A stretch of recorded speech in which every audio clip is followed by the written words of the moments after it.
তুমি যখনই জাগবে তখনই সকাল। হ্যালো বন্ধুরা, আমি তোমাদের সঙ্গে আছি চিকেন রবার্ট ব্রুস। আমার ইউটিউব চ্যানেল 9CB এর পক্ষ থেকে সকলকে স্বাগত।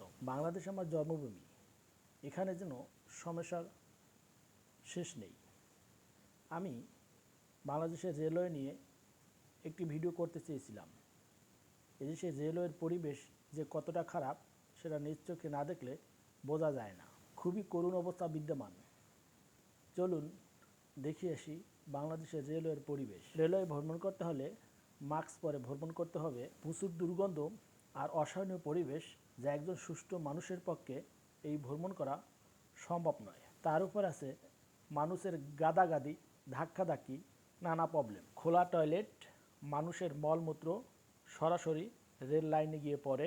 অসহনীয় দুর্গন্ধ, যার ভিতরেও মানুষ ঠেসাঠেসি করে, যে যেভাবে পারে যাতায়াত করে। আমি ঢাকা নারায়ণগঞ্জ থেকে কমলাপুর হয়ে গাজীপুর জয়দেবপুর আসব, তাই একটি ট্রেনে চড়ি। কিন্তু ওই ট্রেনটি গাজীপুর জয়দেবপুরে টাচ করেনি, তাই আমাকে রাজেন্দ্রপুর ট্রেন স্টেশন নামতে হলো। এর আগেও আমি ট্রেনে ভ্রমণ করেছিলাম, তখন ঢাকা থেকে জয়দেবপুরের ভাড়া ছিল 30 টাকা। এখন আমি রাজেন্দ্রপুর নেমেছি, আমার জন্য টিকিট নিয়েছে 100 টাকা, যে টিকিটটা আপনাদেরকে দেখাচ্ছি। আমি রাজেন্দ্রপুর রেল স্টেশনে নেমে পড়ি। তবে আপনারা দেখতে পাচ্ছেন রেলের নিচের বগির কী অবস্থা।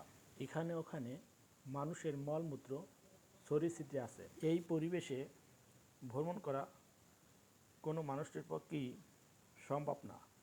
তবু আমরা দেশের মানুষেরা যেন সরকারের কাছে অসহায় জিম্মি হয়ে আছি, তাই আমরা কষ্ট করে এই ভ্রমণকে অব্যাহত রাখি। এই পরিবেশ থেকে দেশের প্রত্যেকটি মানুষ মুক্তি চায়। যদি আমার এই কথার সাথে একমত হন, তবে আমার চ্যানেলটিকে লাইক ও শেয়ার করে সকলের কাছে আমার ভিডিওটি পৌঁছে দিন। ধন্যবাদ সকলকে। আবার দেখা হবে পরে কোনো ভিডিওতে। আজ আর নয়। সকলে ভালো থাকুন, সুস্থ থাকুন।